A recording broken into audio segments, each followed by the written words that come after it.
talk about the 911 call.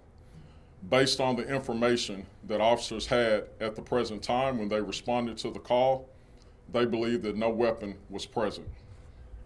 When our officers got to the apartment, they began knocking on the door, ringing the doorbell on a small surveillance camera that was hanging on the door, and announcing themselves as police.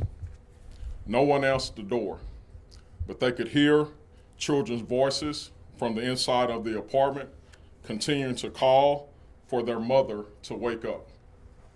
The officers continued to knock at the door and ring the doorbell for approximately 5 more minutes. They announced themselves as police 17 times, trying to communicate that they were there to try to make sure everyone was okay. Concerned that there was someone inside who was injured, unresponsive, or in need of medical attention, the first responders made the decision to force entry into the apartment. Arlington fire personnel are equipped with tools that can be used to breach doors, so they began to work on the door to get inside the apartment. While they were doing that, officers continued to announce themselves to try to identify if someone was inside to give them assistance. A short time later, a single gunshot was fired, striking Firefighter Weaver. All the first responders immediately backed away from the door, took cover, and Firefighter Weaver was taken away from the scene to get medical attention, and officers continued to stand by, giving verbal commands for someone to come out. I think it's important to note that because EMS was on scene, and they quickly were able to get to an ambulance to get the firefighter away from the scene so he could seek immediate medical attention. As our officers remained on scene, continuing to give exit commands, a man, a woman, and 2 children later complied with those commands and walked out of the apartment. At the time of the incident, after establishing probable cause in relation to the shooter, officers made a decision to not only detain the suspect, but he was arrested. Facts that our investigators know at this particular time: that the subject was asleep inside the residence with his girlfriend, and they woke up hearing first responders trying to breach the door. Thinking that someone was trying to break in, he fired a shot and had his girlfriend call 911. We have confirmed that the girlfriend did call 911. After concluding this investigation and reviewing the facts of this case, we will discuss and staff this case with the district attorney. I want to provide a few closing comments. I again want to stress the importance that first responders and the actions that they take in our community every single day. Officers repeatedly knocked at the door, announcing themselves approximately 17 times, trying to offer and render aid to one that was possibly inside of the residence. None of our officers returned fire in this incident. No additional shots were fired, and no one else was injured other than the firefighter. On behalf of the APD family, again, I would like to extend our thoughts and our prayers and our well wishes to a safe recovery for Firefighter Weaver. And with that, I will open it up for questions. So you said you detained the man inside. Has he actually been arrested, or again, that's going to be in the hands of the DA? So when officers brought him into custody, yes, he was arrested. He was charged with aggravated assault, and then there were additional charges, outstanding charges that he was wanted for. And so I want to emphasize that it is important that we note this is early on in the investigation. There are several things that need to be done. We need to, number one, we need to interview other witnesses. All of the witnesses that are involved in this incident, that will include those that are children in relation to this case, so we can ensure that all details are finalized. It is our job as a police department to investigate these cases and present them to the district attorney's office to make a final decision. Was CPS called on this case? No. So I think that it's kind of very important. No CPS was not called. In this particular case, if you put yourselves, in my opinion, in the shoes of the officers and the first responders, they're there at the door. They hear children inside. We got a phone call, a 911 phone call, that there were children inside that were calling for their mother. And after quite some time, they got no answer. And they wanted to ensure that those children were okay, let alone that their mother was okay. Assistant Chief, can you talk about how, according to the 911 call, how long the caller insists these children have been crying, and how that weighs with there not being any response to these crying children? Sure. So I think it's also important to note that we received a call, as you stated, from someone that had concerns about these children calling for their mother. I don't have the exact time, how long that the caller was hearing those comments or hearing the children, but what I can say is that we immediately responded, and when we got on scene, we began to assess the situation, listen to the situation, and I want to point out this situation is a little bit different than all of a lot of other calls that we have, right? And what I mean by that is normally when officers respond to these type of calls where they immediately force entry, there are circumstances that would lead us to believe that maybe there's an ongoing assault inside the residence, maybe there were previous gunshots inside the residence, but all the officers had to note, and the first responders at a particular time of this call, is that we heard children inside calling for their mother. What are the approximate ages of those children? I can tell you that they're juveniles. I don't want to go directly into their actual age. When it comes to the status of how the firefighter is doing, you mentioned you went and spoke with him, or was with the family. Is he able to speak? Yes, he is. Like I said, he's alert, he's speaking, he's actually eating, so those are good things. But like I said before, it's going to be a long recovery for Brady. And so we just ask everybody for their continued prayers and thoughts, you know, not only for him, but our family, fire family, because it takes a toll on all of us as first responders. You know, if something happens to PD or fire, we care so much for each other. We work so closely together. It's you know, we are a family. You And so mentioned he's been working for 6 years here with the city. How would you describe him? Brady's an awesome firefighter, my understanding. He is he's funny. He's a character, I can tell you that. He was a character this morning when I was visiting with him, and I love that about him. You know, it brings a lot of it brings something to the fire service, or to Arlington Fire Department in particular, that we need.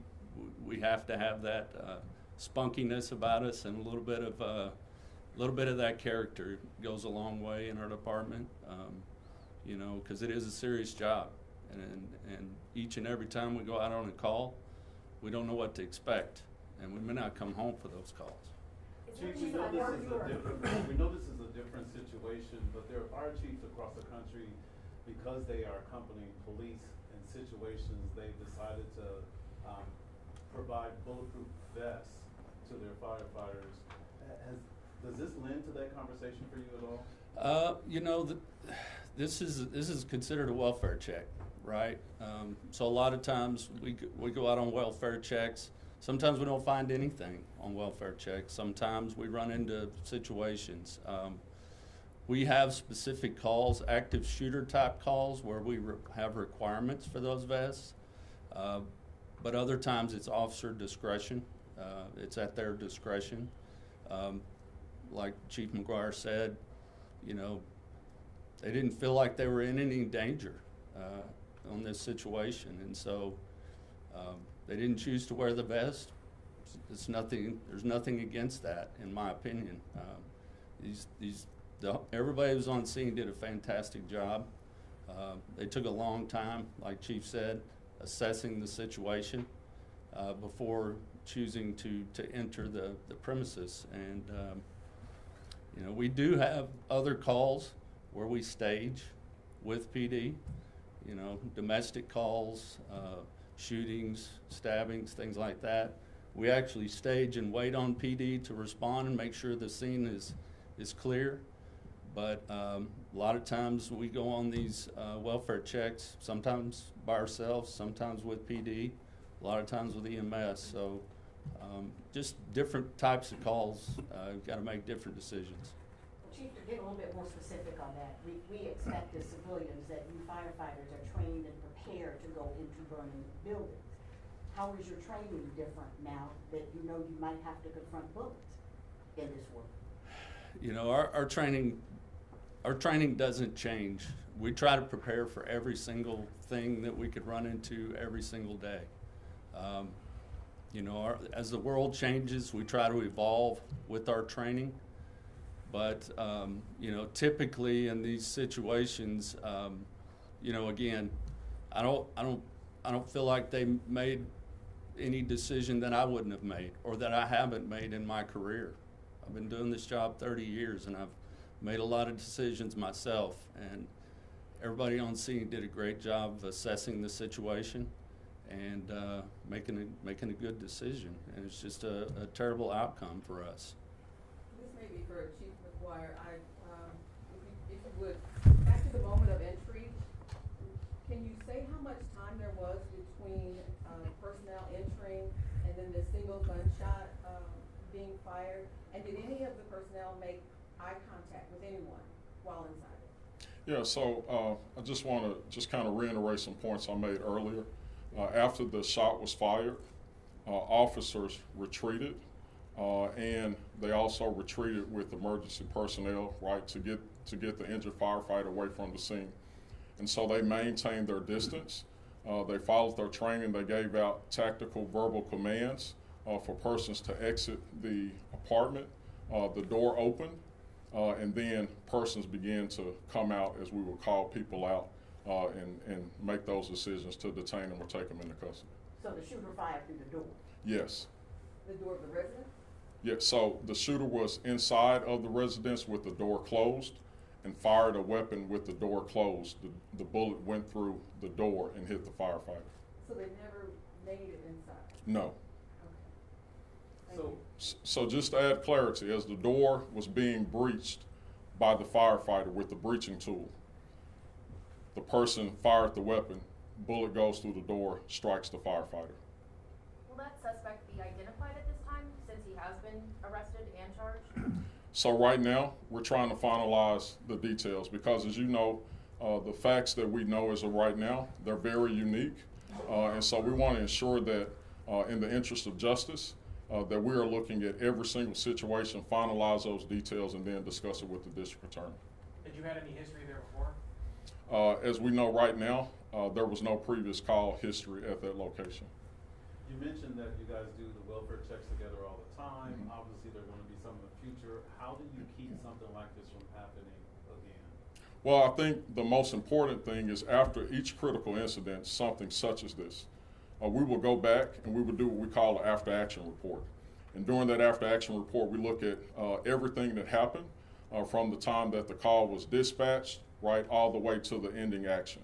And we will look at what recommendations, what changes should or should we not make as relates to this particular type of call. Can you tell us in total how many officers and then how many firefighters were there at the scene at that time? So it evolved. I think on the initial response, there were 2 officers present, and then the 2 firefighters and 2 AMR persons. And so again, they took a while to assess what was going on, and additional support ultimately came to the location. Can the suspect lawfully carry guns? Does he have a criminal history where he can? I don't think that there's any issues with the suspect's background that we care to discuss at this time, but again, it's still ongoing. Any explanation as to why a parent would not hear her children crying for such a length of time that the neighbors would call police would have time to get there, and then you'd spend 5 minutes banging at the door? What was going on with that mother? Ma'am, I can't speak to her mindset at that particular time, and it is concerning. You know, I don't know if she was asleep or if she was oversleeping. I can't speak to that, but that's why we're trying to finalize this information We want to hear from everyone that was inside of that residence. And so that's why I say that it's still ongoing and we're trying to verify that. She didn't need any medical attention at scene? No. Can you share if the investigation included obtaining a search warrant for the apartment, and if so, what was found in the apartment, if anything? So earlier today, I don't have that information, but yes, earlier today, we were working on a search warrant. It is normal procedure and protocol for us to get a search warrant signed by a judge and search the apartment to look for a firearm or any other type of evidence that may lend credibility to a criminal offense. So you haven't had an opportunity to search for drugs? I'm not sure about that time. We were working on a search warrant earlier today at some point in time. If it hasn't happened already, the search warrant will be executed. And Chief, can you tell us a little bit more about Weaver? How long has he been on the department? Is he a first firefighter in his family? Give us a little bit more about Weaver. Whether he's the first firefighter in his family, I don't know, but I can tell you that Brady has been here in the Arlington Fire Department for 6 years. He's currently, his rank is a firefighter rank, and so at times he was actually assigned to the squad.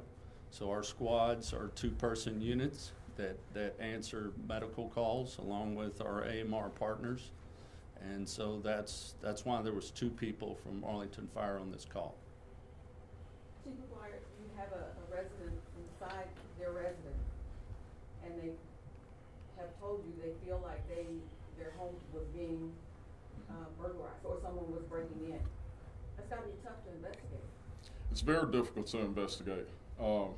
Like I said, this is a very unique circumstance, but it is our job as police officers, public safety officials, as investigators to ensure all the facts are credible as we know them. And that is why it's important that we take those actions, filing a search warrant, ensuring that we recover any type of property or anything that is associated with the crime or the circumstances of the incident, and then follow that normal protocol and discuss what those outcomes are with the district attorney and file that case with them. One more question. Was I'm trying to think one. Were they cooperative once they came out? Can you talk about that? Yes, they came out. They surrendered to us without incident. There were no other issues that we are available to speak on at this time. So there were no further incidents. Thank you all for coming.